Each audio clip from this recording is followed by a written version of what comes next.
잠언 26장 1절부터 16절입니다. 여기서는 왜곡된 인간 유형인 미련한 사람과 게으른 사람의 행위를 해학적으로 묘사하고 있습니다. 비유를 통해 그들의 행위가 어리석고 비상식적인 것임을 드러내고 그런 행위를 피하도록 교훈하고 있습니다. 1절부터 12절은 미련한 사람에 대해서 서술하고 있는데 세부적으로 1절부터 3절은 미련한 자에게 어울리는 것과 어울리지 않는 것을 서술하고 있고 4절부터 5절은 미련한 자에게 어울리는 대답과 어울리지 않는 대답을 서술하고 있고 6절부터 10절은 미련한 자에게 어울리지 않는 일과 말을 서술하고 있고 11절 12절은 미련한 자의 구제의 불가능성과 가능성에 대해서 말하고 있습니다. 마지막 13절부터 16절은 게으른 사람에 대한 서술입니다. 먼저 1절입니다. 미련한 사람에게는 영예가 어울리지 않는다. 이는 마치 여름에 눈이 내리는 것과 같고 추수 때에 비가 오는 것과 같다. 미련한 자를 존경하는 것은 여름철에 눈을, 수확기에 비를 달라고 빚는 것과 같다. 1절은 미련한 자에게 명예가 적절하지 않다는 사실을 자연현상들을 통해 제시하고 있습니다. 이스라엘 땅의 여름은 모든 곡식과 과일이 익어가는 때인데 갑자기 눈이 오는 것은 있을 수 없는 이상 기후입니다. 추수 때는 원래 건기라서 비가 오지 않는데 비가 온다는 것도 있을 수 없는 이상 기후를 말해줍니다. 이렇듯 미련한 자가 명예를 얻는다는 것은 있을 수도 없는 비정상적인 일이며 설령 있다고 해도 이상 기후가 농사에 재앙을 가져오는 것처럼 우리 사회와 공동체에 파멸을 가져올 수 있습니다. 2절입니다. 까닭없는 저주는 아무에게도 미치지 않으니 이는 마치 참새가 떠도는 것과 같고 제비가 날아가는 것과 같다. 까닭없는 저주는 겁낼 것 없으니 참새가 날아가는 것, 제비가 날아드는 것에 불과하다. 2절에서 미련한 자의 까닭없는 저주는 정당하지 않기 때문에 이루어지지 않을 것이라는 말입니다. 이것을 마치 참새나 제비가 보금자리를 찾지 못해 떠돌며 날아다니는 것에 비유하고 있습니다. 이처럼 합당하지 않는 저주도 내려앉을 장소가 없다는 것입니다. 정당하지 않는 저주는 결코 이루어지지 않을 것이라는 의미입니다. 3절입니다.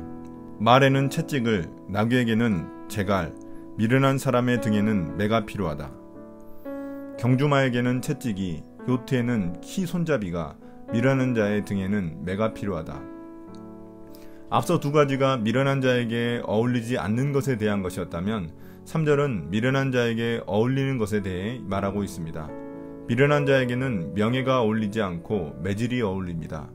말에게 채찍질을 하고 나귀에게 재갈을 물리면 통제하고 길들일 수 있는 것처럼 미련한 자도 동물처럼 물리적 도구를 사용하지 않으면 결코 깨닫지 못한다는 그들의 어리석음을 지적하고 있는 것입니다.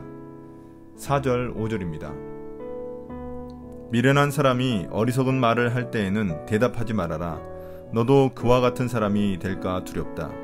미련한 사람이 어리석은 말을 할 때에는 같은 말로 응대하여 주어라. 그가 지혜로운 채 할까 두렵다. 미련한 자의 어리석은 말에 응대하지 마라.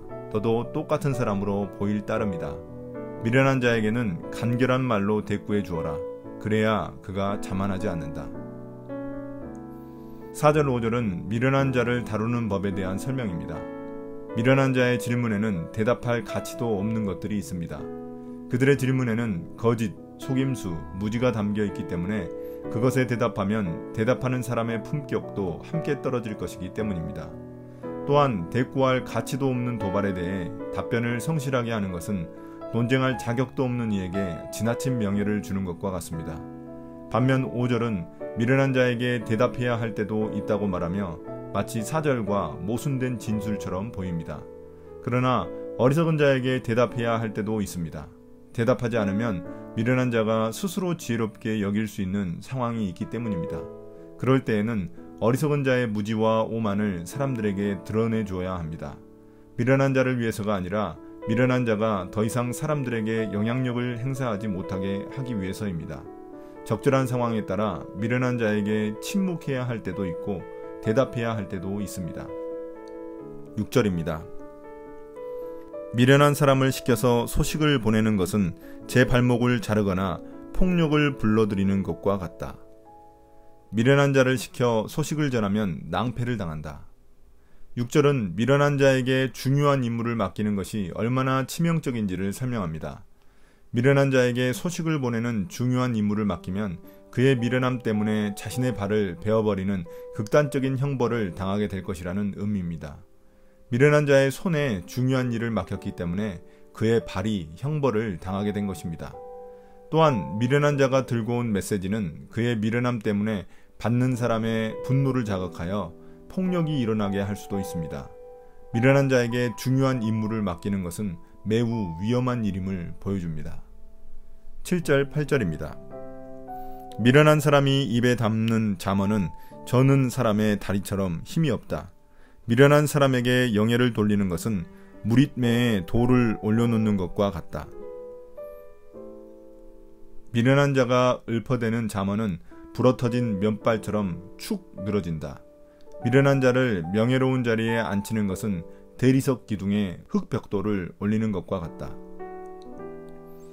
6절에서 미련한 자가 자신의 미련함 때문에 발을 베었는데 여기서는 절름발이가 된 모습입니다. 그는 힘을 쓸 수도 없고 걸을 수도 없습니다. 이 비유의 의미는 미련한 자의 가르침이 아무 권위도 없고 힘도 없다는 말입니다. 8절에서는 미련한 자에게 가르칠 권위를 부여하고 명예를 주는 것은 마치 돌을 무림내에 올려놓는 것과 같다고 말합니다. 당시 무림매는 고무줄 새총처럼 적을 공격하는 무기였습니다. 그런데 미련한 자가 명예로운 지도자가 된다면 올바른 판단력을 잃고 잘못된 방향으로 무기를 발사하여 많은 이들을 다치게 할 위험성이 있습니다. 미련한 자에게 이런 명예를 주는 것은 어울리지 않는 일일 뿐만 아니라 위험한 일이라는 의미입니다. 9절 10절입니다. 미련한 사람이 입에 담는 잠언은 술 취한 사람이 손에 쥐고 있는 가시나무와 같다. 미련한 사람이나 지나가는 사람을 고용하는 것은 궁수가 닥치는 대로 사람을 쏘아대는 것과 같다. 얼간이에게 잠언을 읊으라고 청하는 것은 주정뱅이의 손에 외과용 수술칼을 들려주는 것과 같다. 미련한 자나 주정뱅이를 고용하면 제 발등을 찢게 된다. 계속해서 미련한 사람에게 어울리지 않는 일이나 말에 대해서 설명하고 있습니다. 7절에서 미련한 자의 가르침은 힘이 없다고 했는데 여기서는 심지어 위험하다고 말하고 있습니다. 술 취한 자의 손에 있는 가시나무는 자신과 타인을 해칠 수 있어 위험한 것처럼 미련한 자의 입에서 나오는 말도 마찬가지라는 의미입니다. 10절은 미련한 사람을 고용하는 것이 얼마나 위험한지를 설명합니다. 여기서 지나가는 사람이란 아무런 배경도 모르는 사람인데 그런 사람을 무작위로 고용하는 것이 마치 미련한 자를 고용하는 것과 같다는 것입니다. 이는 마치 숙달되지 않는 궁수가 마구 활을 쏘아 사람들을 해치는 것과 같다는 말입니다. 미련한 자에게 중요한 일을 맡기는 것의 위험성을 지적하고 있습니다. 11절 12절입니다. 개가 그 토한 것을 도로먹듯이 미련한 사람은 어리석은 일을 되풀이한다. 너는 스스로 지혜롭다 하는 사람을 보았을 것이나 그런 사람보다는 오히려 미련한 사람에게 더 희망이 있다. 개가 토한 것을 도로먹듯 미련한 자는 어리석은 짓을 되풀이한다. 자기가 똑똑한 줄 아는 사람이 보이느냐? 그런 사람보다는 차라리 미련한 자에게 희망이 있다. 성경에서 개는 더럽고 부정적인 존재입니다. 개가 토한 것을 다시 먹는 것처럼 미련한 자는 어리석은 일을 되풀이한다는 것입니다. 토한 것은 버려야 하는데 다시 먹는 개의 모습이 미련한 자가 미련함을 버리지 못해 계속 반복하는 것을 지적하고 있는 것입니다. 12절에는 미련한 자보다 더 못한 자가 등장합니다. 스스로 지혜롭다고 여기는 자는 미련한 자보다 더 심각한 자입니다. 왜냐하면 그 사람은 자기 생각만 고집하여 고칠 생각도 없고 지혜의 가르침을 계속 거부하기 때문입니다. 이런 사람은 미련한 자보다 더 희망이 없는 자입니다. 다시 말해서 교만한 자는 미련한 자보다 더 어리석은 자입니다. 13절부터 16절입니다. 게으른 사람은 핑계대기를 길에 사자가 있다, 거리에 사자가 있다 한다. 문짝이 돌적이에 붙어서 돌아가듯이 게으른 사람은 침대에만 붙어서 뒹군다. 게으른 사람은 밥그릇에 손을 대고서도 입에 떠넣기조차 귀찮아한다. 게으른 사람은 재치있게 대답하는 사람 7보다 자기가 더 지혜롭다고 생각한다. 게으른 뱅이는 바깥은 위험해 거리에 호랑이가 어슬렁거려 라고 말하고 이불을 뒤집어 쓴다. 게으른 뱅이는 문짝이 돌적기를 따라 돌듯 잠자리에 누워 뒹굴기만 한다.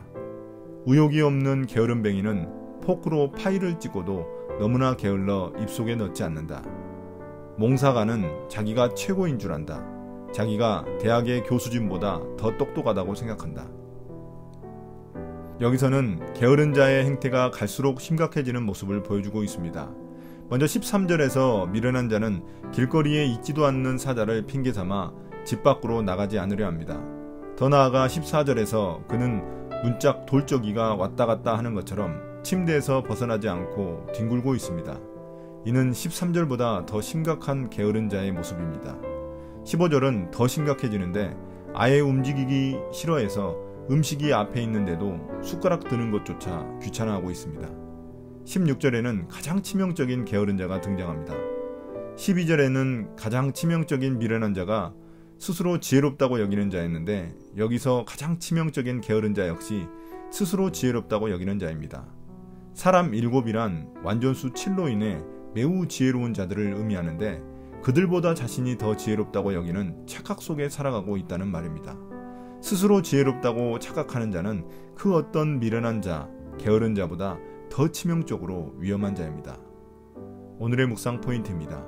첫 번째, 그 어떤 미련한 자, 게으른 자보다 더 치명적으로 위험한 사람은 스스로 지혜롭다고 여기는 사람입니다. 착각 속에 살아가는 자입니다. 부족함을 인정하면 바뀌고 성장할 기회가 있지만 교만하면 소망이 없습니다. 변화될 마음이 없으면 가르침이 무익합니다. 나는 어떤 사람인가요? 두 번째, 미련한 사람을 상대할 때에는 침묵해야 할 때도 있고 적극적으로 대답해야 할 때도 있습니다. 어리석은 자에게 침묵하는 것이 오히려 어리석은 자가 스스로 지혜롭다고 여길 것 같으면 대답하여 그의 어리석음을 드러내줘야 합니다. 그때를 잘 분별하여 말할 수 있는 사람이 지혜로운 사람입니다. 오늘 묵상을 마치겠습니다. 감사합니다.